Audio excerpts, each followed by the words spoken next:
देश भर में लोकसभा चुनाव के माहौल के बीच गुजरात आए कांग्रेस के प्रदेश प्रभारी मुकुल वासनिक ने इस बार परिवर्तन की लहर की उम्मीद जताई है। लोकसभा चुनाव के मद्देनजर कांग्रेस पार्टी ने अपने मैनिफेस्टो को न्याय पत्र के रूप में घोषित कर दिया है, जिसे गुजरात के अहमदाबाद में भी प्रदेश प्रभारी मुकुल वासनिक की उपस्थिति में कांग्रेस के नेताओं द्वारा लॉन्च किया गया।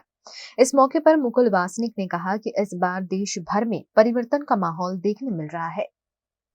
चुनाव की प्रक्रिया आरंभ हो चुकी है और देश भर में एक परिवर्तन का वातावरण बना है।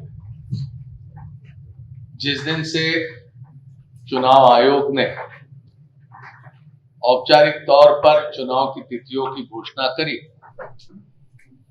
उसके कुछ समय पहले से ही एक बदलाव का वातावरण देश भर में कोने कोने में नजर आ रहा है।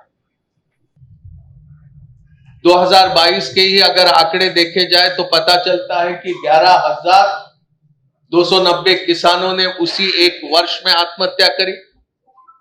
2014 से 2022 का अगर आंकड़ा देखें तो पता चलता है कि करीब 1 लाख किसानों ने आत्महत्या करी।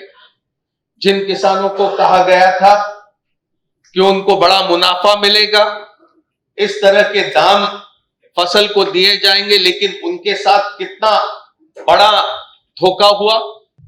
तो समाज का हर वर्ग, नौजवान, किसान, व्यापारी, महिलाएं, समाज का वंचित वर्ग, पीड़ित वर्ग, परेशान वर्ग, जिसको मजबूत हाथों के सहारे की जरूरत थी, उनको छोड़ दिया। तो इस तरह का धोखा नरेंद्र मोदी जी ने ये देश के साथ किया है। ये 10 साल की कहानी जब इतिहास में लिखी जाएगी तो ऐसी लिखी जाएगी कि ये 10 साल बड़े अंधकारमय थे। भारत के लोकतंत्र के सामने जबरदस्त चुनौती खड़ी है।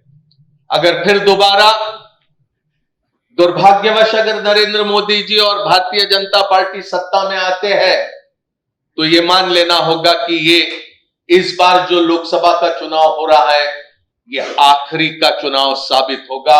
इस मुल्क का संविधान समाप्त करने का काम भारतीय जनता पार्टी करेगी। इस तरह का काम उन्होंने पिछले सालों में किया है।